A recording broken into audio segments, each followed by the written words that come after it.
राधे राधे भक्तजनों, पहले हम माँ सरस्वती के बारे में कुछ रहस्यों जान लेते हैं, उसका साथ कथा सुनते हैं। सरस्वती माता की जय, सरस्वती माता की जय। देवी सरस्वती हिंदू धर्म की प्रमुख वैदिक एवं पौराणिक देवियों में से है।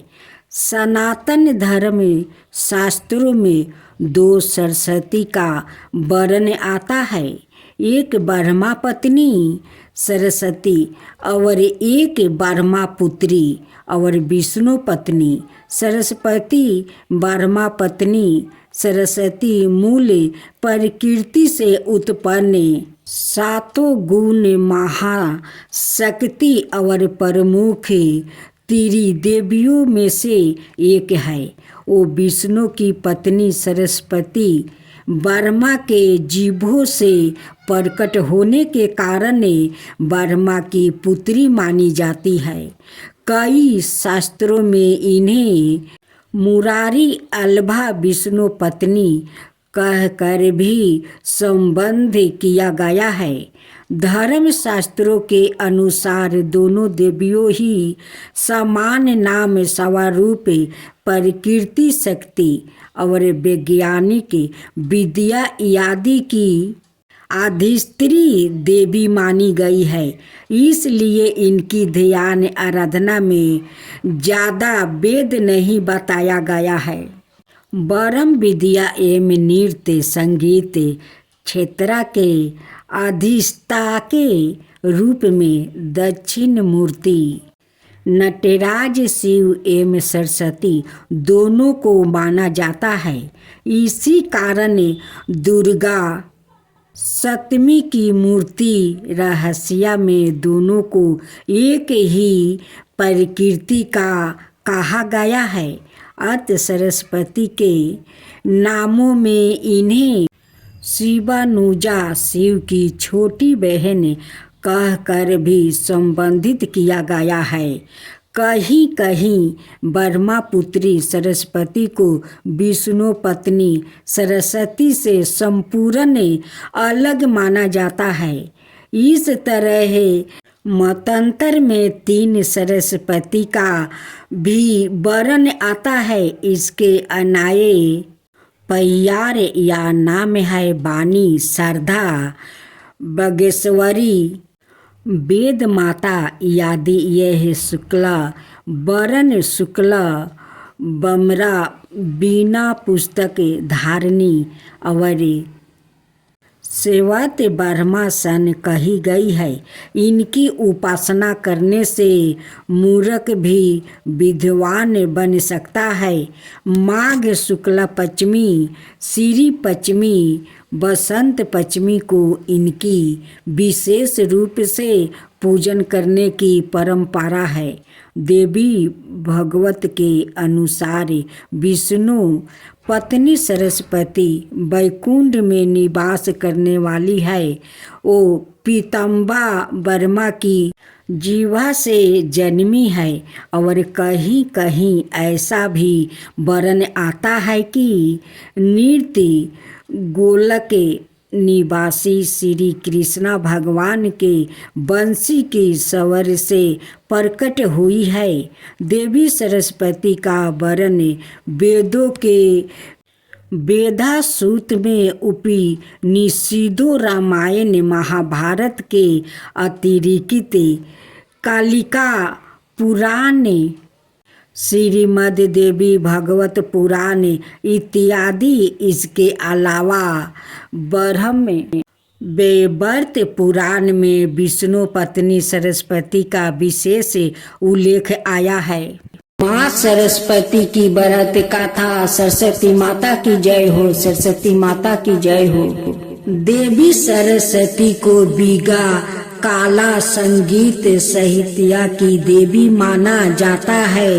हिंदू धर्म में देवी सरस्वती की महिमा का वर्णन किया गया है। जो बच्चों बीघा, काला आदि क्षेत्रों में रुचि रखते हैं या इन क्षेत्रों में कुछ बड़ा हासिल करना चाहते हैं, इन विद्यार्थियों के लिए देवी सरस्वती के पूजा करना बहुत फायदेमंद साबित होता है। छात्रों के लिए सरस्वती का महत्व अतुल्य, सिर्फ छात्रों जीवन में ही इनकी व्याकृत हो। हर परिस्थिति से लड़ने के लिए ज्ञान की देवी यानी कि माता सरस्वती का आशीर्वाद चाहिए होता है। देवी सरस्वती को भगवती, शारदा, बीना, वाणी और बगीश्वरनी के नामों से संबोधित किया जाता है। जो देवी सरस्वती माता की विशेषताओं को चिंता करता है। ऋग्वेद में देवी सरस्वती को मनुष्य की बुद्धि, ज्ञान और मानव विरचितों का सरसक माना गया है। देवी सरस्वती के गुणों की जितना समझो उतना कम मालूम पड़ता है। इसी से संबंधित शास्त्रों में देवी सरस्वती की महिमा के बारे में काफी कुछ वर्णन किया गया है। देवी सरस्वती के बारे में और पता करने के लिए हमारे साथ जानिए इस कथा के पीछे का इतिहास। ज्ञान की देवी कही जाने वाली सरस्वती माता मनुष्य को न केवल ज्ञान प्राप्त का आशीर्वाद देती है, बल्कि मनुष्य की जिंदगी से अज्ञान को मिटाकर उसे विवेक प्रदान करती है। हिंदू धर्म में ऐसे तो कोई देवी देवता है जो व्यक्तियों को उसकी भक्ति अनुसार फल देते हैं। माँ लक्ष्मी की आराधना करने से धन की प्राप्ति होती है। शिव की आराधना करने से हर चिंता से मुक्ति की प्राप्ति होती है। लेकिन देवी सरस्वती की आराधना करने से ज्ञान, विवेक, बुद्धि, कला और बीघा की प्राप्ति होती है। हमारे मन में यह सवाल कई बार उठता है कि आखिर कैसे माँ सरस्वती की उत्पत्ति हुई। तो यह जानिए इस कथा के पीछे का इतिहास। हिंदू धर्म में भगवान ब्रह्मा को संसार का रचनाकार माना गया है। संसार के समस्त जीव, पेड़ पौधों, मनुष्य उनकी ही रचना है। अपनी रचना का बनाने के बाद भी भगवान ब्रह्मा अप्रसन्न थे। उन्हें लगा कि उनकी इस रचना में कोई कमी रह गई है। इसलिए ब्रह्मा जी ने अपने कमंडल से जल छिड़का और उससे चारों हाथों वाली एक सुंदर स्त्री उत्पन्न हुई। उस स्त्री के एक हाथ में वीणा, दूसरे में पुस्तक, तीसरे में माला और चौथे हाथ बरमुद्रा में था। इस तरह माँ सरस्वती की उत्पत्ति हुई। अपनी रचना के साकार होने के बाद ब्रह्मा जी ने देवी सरस्वती की परीक्षा लेनी चाहिए। ब्रह्मा जी ने देवी सरस्वती को वीणा बजाने के लिए कहा। जब सरस्वती जी ने वीणा बजाई तो ब्रह्मा की बनाई हर चीज में सवर आ गया। वो दिन बसंत पंचमी का दिन कहलाया। इसके साथ ही देवी सरस्वती के मुख से बीघा के पूरे सरलोक वचन का गहरा ज्ञान देकर वर्मा जी बहुत प्रसन्न हुए, क्योंकि उनकी बनाई यह रचना हर तीसरे के पूर्ण थी। इस तरह सरस्वती माता पूरे ब्रह्मांड और मनुष्य जीवन के अस्तित्व में आई। कहानियाँ प्रचलित है। देवी सरस्वती को सफेद साड़ी पहने हुए, एक हाथ में कमल, दूसरे हाथ में माला, तीसरे में पुस्तक, चौथे में बीना बजाते हुए सुंदर स्त्री के रूप में प्रस्तुति किया जाता है। देवी सरस्वती की इस सुंदरता के कारण भगवान ब्रह्मा सरस्वती की सुंदरता पर मोहित हो गए और उन्होंने सरस्वती को अपनी पत्नी बनाने का निश्चय कर लिया। लेकिन सरस्वती ब्रह्मा को अपना पिता मानती थी, क्योंकि ब्रह्मा ने ही सरस्वती की रचना की थी। इसलिए वो भगवान ब्रह्मा से शादी नहीं करना चाहती थी। ब्रह्मा की दृष्टि से छुपने के लिए सरस्वती ने चारों दिशाओं में छुपने का प्रयास किया, पर वो भी सफल ना रहा।